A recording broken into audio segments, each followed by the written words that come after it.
Hello guys, আসসালামু আলাইকুম। কেমন আছো সবাই? আসে সকল ভালো আছো? তো চলে আসলাম বরাবরের মতো নতুন একটি ব্লগ ভিডিও নিয়ে। আমি আছি তোমাদের সাথে জুবাইর আহমেদ জয়। তো আজকে আমরা চলে এসেছি সিরাজগঞ্জ বাণিজ্য মেলা, যেটা অনেক ইন্টারেস্টিং ছিল।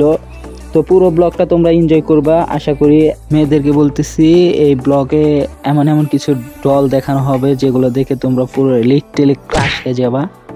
তো বেশি দেরি না করে আমরা ব্লগের মেন অংশে চলে যাব। তোমরা হাতে পপকর্ন নিয়ে বসে পড়ো আমাদের ব্লগ দেখার জন্য। তো এই দেখো, এটা আমি আর আমার পেছনে আমার ফ্রেন্ডরা আছে। তো এখন আমরা যাচ্ছি মেলার ভিতরে গিয়ে দেখাবো সবাইকে যে কি চলতেছে।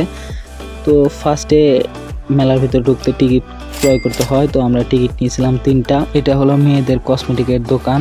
তো যেহেতু আমরা সিঙ্গেল, সেহেতু আমাদের চুরি গয়নাগাটির কোনো তো প্রয়োজন নেই, তার কারণে আমরা এটা বাদ দিলাম। পরে এদিকে আসলে দেখতে পাচ্ছি আমরা ছোট ছোট বাচ্চাদের কিছু জামা কাপড়। এই দেখো ভাই, কত সুন্দর ডল। এই ডলগুলো দেখে লিটারালি এত ভালো লাগছিল, চাইছিলাম একটা কিনতে, বাট তখন নেওয়াটা একটু ঝামেলা ছিল, যার জন্য কেনা হয় নাই। তো নেক্সট টাইম কিনবো ইনশাল্লাহ। আর এই মেলাটা স্পেশালি মেয়েদের জন্য বেস্ট, যার কারণে দেখতেছি এখানে অধিকাংশই মেয়ে, ছেলেরা খুব কম আছে এখানে। তো আমি ভাবতেছি এটা মেয়েদেরই মেলা নাকি। যাই হোক, বাণিজ্য মেলায় ঘুরতে অনেক ভালোই লাগতেছে, এখানে অনেক কিছুই আছে। বাট সমস্যা হচ্ছে এটা অনেক ভিড় থাকে বাণিজ্য মেলায়। আসলে রাত্রের দিকেই খুব ভালো লাগে, রাত্রে অনেক লাইটিং থাকে বা অনেক ভিড় একটু কমও থাকে। দিনের বেলা আসিনি কখনো, বাট দিনের বেলা একদিন আসবো ইনশাল্লাহ। আচ্ছা, মেলার অ্যাড্রেসটা সবাইকে বলে দে। এটা হচ্ছে সিরাজগঞ্জ রেল স্টেশনের সামনে। তো মেলাতে অনেকক্ষণ ঘোরাঘুরির পর শুধু যেদিকেই তাকাই সেদিকে মেয়ে দেখতে পাই। ভাই, যেটারই দেখি সেটারই ভালো লাগে। तेरी मम्मी को बताता हूँ आंटी।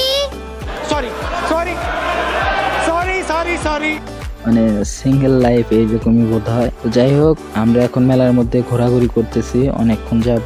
তো আমার বন্ধু বলতেছে এখন মেলা থেকে নাকি বের হবে। সো আমরা বের হওয়ার উদ্দেশ্যে হাঁটা শুরু করছি। তো আপাতত আপনারা এনজয় করুন ব্লগটা। আর এখানে কিন্তু খাওয়া দাওয়ার জন্য রেস্টুরেন্ট আছে। তো আমরা এখানে বসে খাওয়া দাওয়া করলাম, বাট খাওয়া দাওয়া করার ক্লিপটা আমি নিতে পারি নাই, তার জন্য আপনাদের কাছে দুঃখিত এবং সরি, মাপ চেয়ে নিচ্ছি। মেলাটা খুবই শর্ট এবং ছোট, কিন্তু যতটুকু আছে ততটুকুই মাশাআল্লাহ অনেক সুন্দর। এখানকার পরিবেশটাও অনেক সুন্দর, বাট যারা ব্লগ করে তাদের জন্য একটু কষ্টকর, কারণ এখানে প্রচুর পরিমাণ নয়েজ আছে, যেটার জন্য প্রপারলি ভয়েস আসে না। এই ভিডিওটা করার পরেও আমাকে ভয়েস দিতে হচ্ছে, কারণ এখানে ভয়েস দেওয়ার কোনো সিস্টেম ছিল না, কারণ আমার কাছে কোনো কোনো ছিল না, মেটেরিয়ালস ছিল না, যার কারণে আমার পরে ভয়েস দিতে হচ্ছে। তো এখন একটু ভিডিওটা এনজয় করেন সিনেমাটিক মোডে।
তো আজকের মতো বিদায় নিচ্ছি আমি এখানেই। তো দেখা হবে কোনো নেক্সট একটা ব্লগে। তো ততক্ষণ পর্যন্ত ভালো থাকবেন, সুস্থ থাকবেন, পাশাপাশি সবাইকে ভালো রাখার চেষ্টা করবেন।